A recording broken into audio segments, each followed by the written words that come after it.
Dalam kehidupan sehari-hari tentunya kita pasti pernah menemui masalah, entah itu sama teman, keluarga maupun pacar. Dalam video kali ini kita akan belajar tentang prinsip stoikisme agar kita tetap mempunyai ketenangan dalam menghadapi berbagai masalah. Yuk simak videonya baik-baik. Pagi itu saya duduk di teras rumah, memandangi langit yang mulai berubah warna. Hari-hari sebelumnya saya sering kali merasa cemas akan hal-hal yang tidak saya ketahui. Berusaha mengendalikan setiap aspek hidup saya yang tak terduga. Di suatu titik saya merasa ada yang salah dengan cara saya menghadapi hidup. Seperti ada beban yang terus menghimpit, semakin berat seiring waktu. Saat itulah saya mulai mempelajari filsafat stoik, dan perlahan, satu demi satu, pelajaran hidup dari stoik mulai meresap dalam keseharian saya, membawa perubahan besar yang tak pernah saya bayangkan sebelumnya. Pertama, kendalikan apa yang bisa dikendalikan, lepaskan yang tidak bisa. Saya ingat betul, selama bertahun-tahun saya sering merasa frustrasi karena hal-hal yang di luar kendali saya. Mulai dari masalah pekerjaan, hubungan dengan orang lain, hingga cuaca yang tak pernah sesuai keinginan. Hari itu saya sedang bergegas ke kantor untuk rapat penting ketika hujan deras tiba-tiba turun. Otomatis saya merasa marah dan cemas, berpikir bagaimana saya bisa sampai tepat waktu. Bagaimana jika atasan saya marah? Pikiran-pikiran ini memicu stres yang membuat saya merasa tak berdaya. Namun, setelah mengenal stoik, saya menyadari satu hal penting. Saya tidak bisa mengendalikan hujan, saya hanya bisa mengendalikan diri saya sendiri. Saat itu, saya berhenti sejenak, menarik napas dalam-dalam, dan menerima kenyataan bahwa saya akan terlambat. Alih-alih panik, saya mulai memikirkan hal-hal yang bisa saya lakukan. Saya mengirim pesan kepada rekan saya, memberitahu bahwa saya akan terlambat. Kemudian, saya menunggu hujan mereda dan tiba di kantor dalam kondisi lebih tenang. Ternyata, rapat pun berjalan lancar, bahkan tidak ada yang mempermasalahkan keterlambatan saya. Inilah salah satu momen pertama di mana saya benar-benar merasakan kekuatan filsafat stoik. Mengendalikan apa yang bisa saya kendalikan, pikiran dan tindakan saya sendiri, adalah kunci penting dalam mengurangi stres dan kecemasan dalam hidup. Begitu saya bisa melepaskan hal-hal di luar kendali saya, hidup terasa lebih ringan. Pelajaran ini telah memberi saya ketenangan dalam menghadapi situasi yang penuh ketidakpastian, dan itu membuat saya merasa lebih bebas. Dari situlah saya mulai menyadari bahwa upaya mengendalikan hal-hal di luar kemampuan kita hanya akan membawa penderitaan, sementara menerima apa adanya membawa kedamaian. Kedua, latih diri dalam kesadaran. Seiring saya belajar tentang stoikisme, saya mulai menyadari pentingnya menjadi sadar sepenuhnya akan pikiran, emosi, dan reaksi saya terhadap berbagai situasi. Ada satu pengalaman yang begitu membekas dalam diri saya, yang benar-benar menggambarkan manfaat dari melatih kesadaran. Suatu sore, saya sedang berada di jalan yang ramai dengan kendaraan. Saya harus pulang setelah hari yang panjang di kantor, dan saya mulai merasa frustrasi dengan kemacetan yang seolah tidak ada habisnya. Biasanya, di situasi seperti itu pikiran saya akan langsung dipenuhi keluhan. Mengapa jalan selalu macet saat saya buru-buru? Mengapa orang lain tidak bisa lebih sabar? Semuanya serba salah. Saya tahu ini hanya membuat hati saya semakin gelisah. Namun, kali itu berbeda. Saya mengingat pelajaran dari stoik. Kita tidak boleh bereaksi secara otomatis terhadap situasi, melainkan harus menyadari apa yang kita rasakan dan menghadapinya dengan bijaksana. Saya berhenti sejenak, menarik napas dalam-dalam, dan mencoba untuk memahami sumber frustrasi saya. Saya mulai menyadari bahwa kemacetan bukanlah masalah yang sebenarnya. Yang menjadi masalah adalah reaksi saya terhadap kemacetan tersebut. Dengan perlahan, saya belajar untuk melepaskan emosi negatif dan berfokus pada apa yang bisa saya lakukan saat itu. Saya memasang musik yang menenangkan, melonggarkan bahu yang tegang, dan hanya menikmati momen itu. Ya, di tengah kemacetan, saya berusaha untuk sepenuhnya hadir, memperhatikan bagaimana perasaan tubuh saya, bagaimana saya bisa memilih untuk tidak membiarkan kemacetan menguasai mood saya. Di saat itu, saya merasa sesuatu yang luar biasa. Saya punya kendali atas bagaimana saya merespons. Saya tidak perlu terus-menerus terganggu oleh hal-hal eksternal, karena yang benar-benar penting adalah bagaimana saya menghadapi situasi tersebut. Semakin sering saya melatih kesadaran ini, semakin saya dapat menjaga diri tetap tenang dan terpusat, meskipun dunia di sekitar saya berantakan. Dari sana, saya belajar bahwa dengan melatih kesadaran diri, kita bisa mengurangi stres dan kecemasan yang seringkali berasal dari reaksi otomatis yang tidak disadari. Seperti yang diajarkan Stoik, kita punya kuasa penuh atas pikiran kita. Kita tidak harus menjadi budak dari perasaan negatif yang datang tanpa diundang. Kesadaran ini menjadi kunci yang membuka pintu bagi ketenangan batin dan kebahagiaan yang lebih konsisten dalam hidup saya. Ketiga, jangan biarkan pendapat orang lain mengendalikan Anda. Di masa lalu, saya adalah orang yang seringkali terpengaruh oleh apa yang dipikirkan atau dikatakan orang lain tentang saya. Kritik atau komentar negatif, sekecil apapun bisa langsung merusak suasana hati saya. Saya ingat pernah menerima kritik pedas di tempat kerja. Padahal saya sudah berusaha sebaik mungkin menyelesaikan tugas tersebut. Kritik itu membuat saya merasa buruk tentang diri sendiri selama berhari-hari. Saya meragukan kemampuan saya dan perasaan kecewa terus membayangi pikiran saya. Namun saat saya mendalami filsafat Stoik, saya mulai menyadari bahwa pendapat orang lain bukanlah cermin dari nilai diri saya yang sebenarnya. Stoik menekankan bahwa kita tidak dapat mengendalikan apa yang orang lain pikirkan, katakan, atau lakukan. Hal ini sepenuhnya berada di luar kendali kita. Yang bisa kita kendalikan adalah bagaimana kita bereaksi terhadap pendapat mereka. Seiring berjalannya waktu, saya belajar untuk menerima kritik dengan lebih bijak.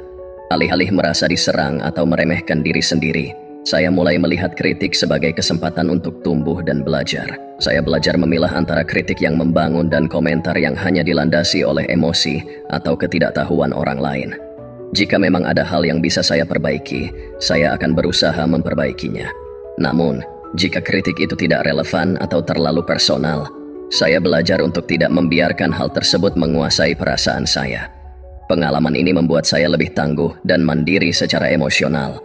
Saya tidak lagi terlalu bergantung pada validasi dari orang lain untuk merasa baik tentang diri saya sendiri. Dengan tidak membiarkan pendapat orang lain mengendalikan saya merasa lebih bebas dan percaya diri. Stoik mengajarkan bahwa nilai diri kita tidak ditentukan oleh orang lain, melainkan oleh tindakan dan prinsip-prinsip kita sendiri. Keempat, memento mori, ingatlah bahwa kita akan mati. Satu konsep dalam filsafat Stoik yang pada awalnya terasa sangat menakutkan bagi saya adalah memento mori, yang berarti, ingatlah bahwa kamu akan mati. Pada awalnya saya merasa gagasan ini terlalu suram dan tidak nyaman. Namun, seiring waktu, saya mulai memahami makna yang lebih dalam di baliknya dan bagaimana hal ini dapat memberi dampak positif dalam hidup saya. Suatu ketika, saya kehilangan seorang teman dekat secara tiba-tiba karena kecelakaan. Saat itu, saya benar-benar terguncang. Kehilangan itu membuat saya merenungkan betapa rapuhnya hidup dan bagaimana kita seringkali hidup seolah-olah kita punya waktu yang tidak terbatas. Saya menyadari bahwa saya telah menunda banyak hal penting dalam hidup saya. Perasaan, impian, bahkan sekadar meluangkan waktu dengan orang yang saya cintai. Saya selalu berpikir bahwa nanti masih ada waktu. Tapi kehilangan tersebut membuat saya sadar bahwa nanti tidak selalu datang. Setelah mempelajari lebih lanjut tentang memento mori, saya mulai menyadari bahwa gagasan tentang kematian sebenarnya bukan untuk ditakuti, melainkan untuk mengingatkan kita tentang urgensi dalam menjalani hidup dengan baik. Stoik mengajarkan bahwa mengingat kematian seharusnya membuat kita lebih menghargai kehidupan saat ini. Setiap hari adalah kesempatan yang berharga. Kelima, amor fati, cintai takdir Anda. Ada satu kalimat dari Stoik yang benar-benar mengubah cara saya melihat hidup. Amor fati, yang berarti mencintai takdir. Gagasan ini mengajarkan kita untuk menerima apapun yang terjadi dalam hidup dengan penuh keikhlasan, bahkan mencintai segala hal yang terjadi, baik atau buruk, karena semuanya merupakan bagian dari takdir kita. Saya pernah mengalami momen yang sangat sulit ketika rencana besar dalam hidup saya gagal total. Saat itu, saya merasa putus asa dan marah pada dunia. Semua upaya yang saya lakukan selama bertahun-tahun tampaknya sia-sia. Saya terus-menerus bertanya pada diri sendiri, mengapa ini terjadi pada saya? Rasa frustrasi dan kekecewaan menguasai pikiran saya.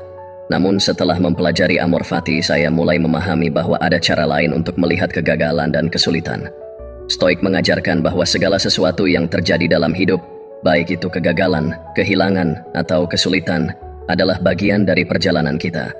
Kita tidak hanya harus menerima kenyataan tersebut, tetapi juga mencintainya, karena semua pengalaman, termasuk yang buruk, membantu membentuk diri kita yang lebih kuat dan bijaksana. Dengan mempraktikkan amor fati, saya belajar untuk melihat kegagalan sebagai pelajaran, bukan sebagai akhir dari segalanya.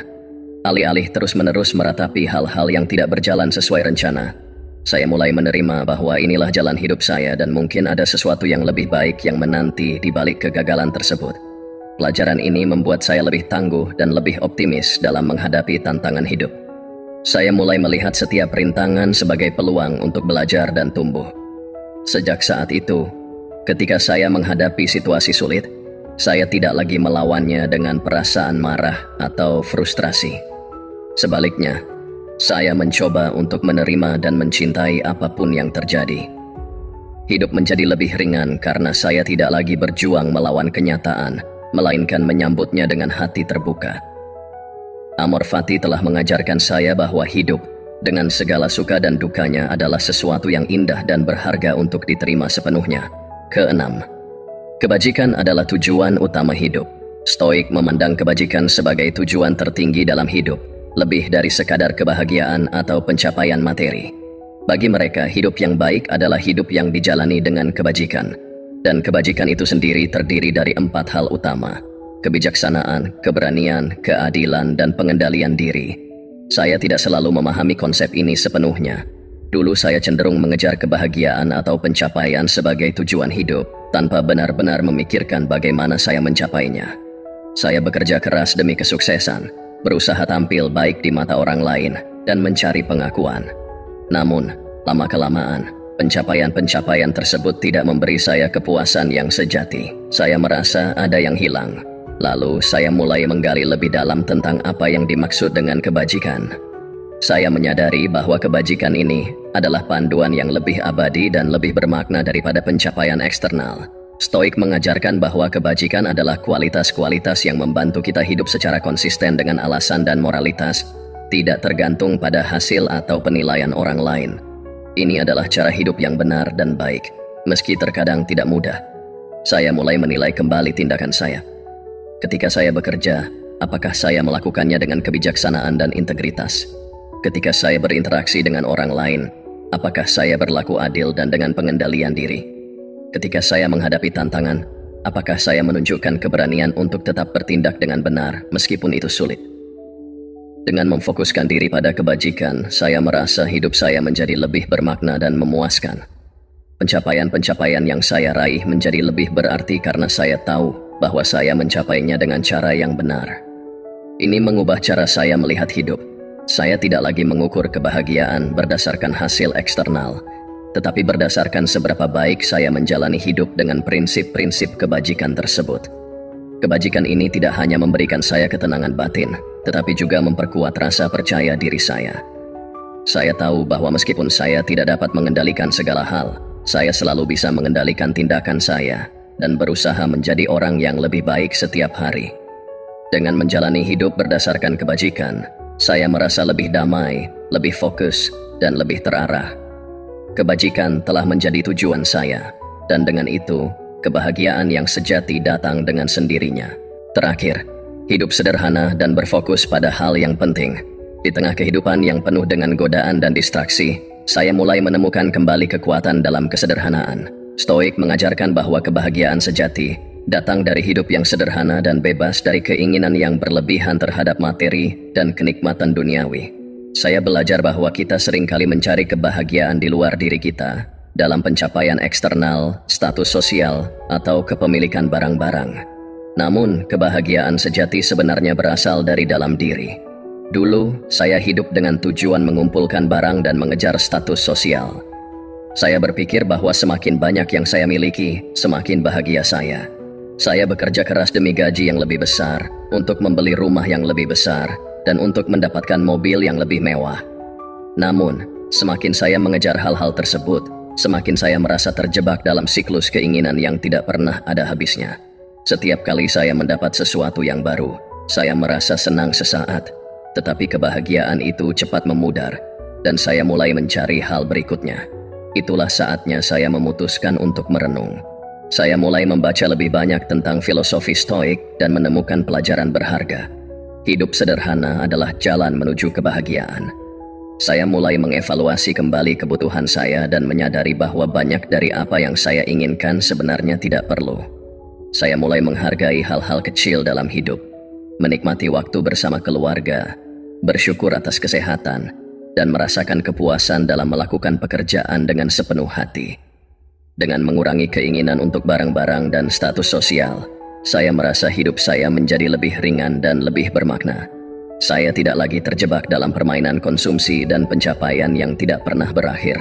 Saya belajar untuk menikmati momen-momen sederhana yang sebenarnya jauh lebih berharga daripada harta benda. Saya merasa lebih bebas dan lebih damai, karena saya tidak lagi terikat pada keinginan yang tidak ada habisnya.